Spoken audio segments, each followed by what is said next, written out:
Not like a Goodfellas wise guy, but he's got a lot of wisdom. Okay.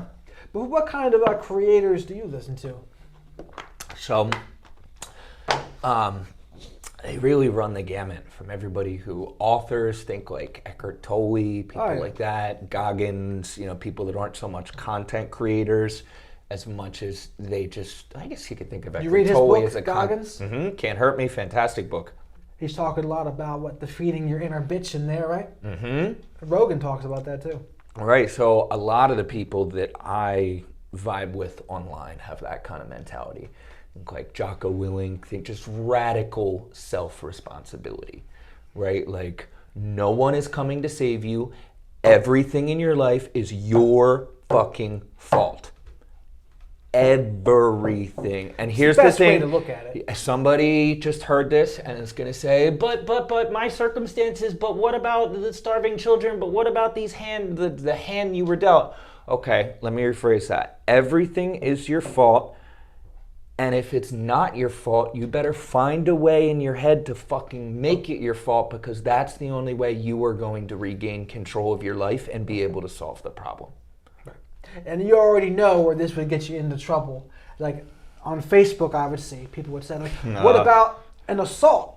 What about this? What doesn't get you in trouble on Facebook? Well, I don't use Facebook much anymore because I feel like people are just angry, negative, and miserable and looking for somebody to argue with. Because I think regardless of fault, I would say there's always something to learn and an opportunity and a meaning you can assign anything that's happened. There's always something that you can do, or at least take a look at your side of the street. Even if it's 99.9% not your fault, you can still take a look at your side of it and say, is there anything I could have done differently? Because what else can you possibly say? When you blame others and you push it outside of your circle of influence, you've got no power left. You've disempowered yourself. And I always say to people, you may as well take a look at it. And some guy the other day, he was trying to make me look bad, this bastard. But he's trying to say, oh, that guy Tate said that if someone gets sexually assaulted, it's somewhat their responsibility. Was this your Facebook status that I commented on? Maybe it was that one. But someone was trying to get me to say, oh, I agree with Tate on that. And I was like, I wouldn't, it depends on the scenario. Sometimes, maybe there is something that person could have done better. Right. I'm not going to say 100%. Scenario dependent. Yes, every scenario needs to be taken individually. And in some of the scenarios, maybe there is something they could have done a little better. Am I going to say it's their fault entirely? No. It's probably the other person's fault more so. But there's still something to learn. There's still something that maybe they can do better. Right. And that's the same thing if someone's a parent. It's like if you have a daughter, are you going to make it so that they're going to get eaten up by the world? Or are you going to say, you know what? The world is not a perfect place. I want to empower my daughters to make it the least likely that something like that would ever happen. Because it is possible to do that, right? I would say, you know what? Make sure if you're going to be out at night and drinking or something, you have your girlfriends with you or someone with you, right? Don't go to strange dudes' houses that are drunk and you don't know them. They're just you one-on-one because they're going to presume that's a sexual situation. Things like that. Where how about enroll your teenage daughters in jiu-jitsu? That would be great too. Muay Thai, jiu-jitsu. You do all the things that could possibly make it less likely. Right. And you could say it's not the fault, but those things would make it less likely. And that's all, as a parent, that's all you can do. Right. You empower your daughter to say, you know what, we're going to make it so that this is the least likely thing because we've empowered you. And I can already hear, I can hear the backlash before it's even said to me. I'm like, I know what they're going to say to that. They say, well, so you're saying the ones that did happen to, that they should have done better or their parents didn't do a good enough job? It's like, well, what's happened. I'm not talking about the thing that's happened. I'm talking about what can we do moving forward. Right. Because that's all that matters. I like we talked about it being dependent on individual scenarios. Of course, there are always going to be situations where you could say it was not this person's fault. Look, you're sitting in your kitchen in Kensington or something. You're in this gentrified area and you got this nice place and a stray bullet comes through your window and just done. Yeah, that does happen. Was that really your fault? Somebody could be an asshole and be like, yeah, you chose to sit there. No, that's not your fault, all right? Nor is it the starving child across the world's fault that he was born into that situation.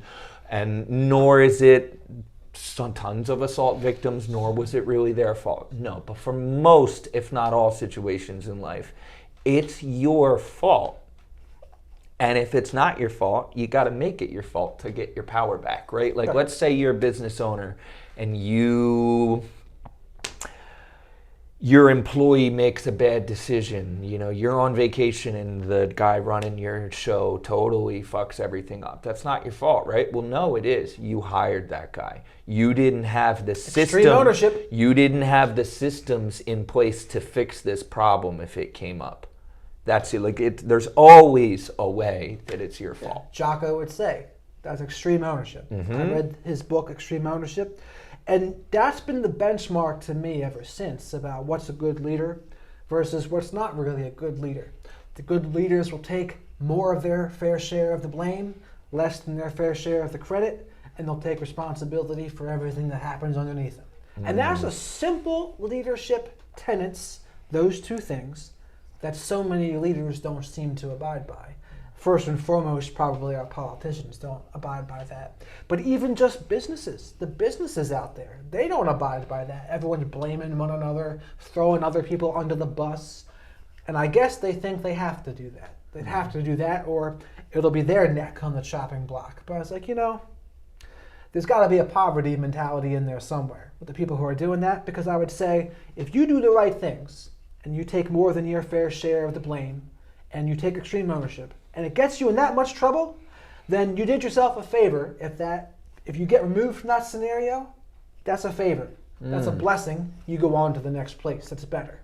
That's why I say when you act in the principles, the right things will happen, and sometimes it means leaving a situation. And I know for me, when I talk to people about radical self-respect, women or men both, and they're in a bad relationship, so many people come to me with like the hope that they'll get together and things will get back and good with that person again. But it's like, well, you got to understand that if you get better yourself and you practice radical self-respect, maybe it means you should be going out the door and not trying to solve it with this person here. Maybe that means you need to be going, it's going to send you to brighter pastures. Right. Like, let's say, how about if you worked on yourself, you wouldn't want that person anymore because you would be like, I don't want someone who makes me feel like this. Right.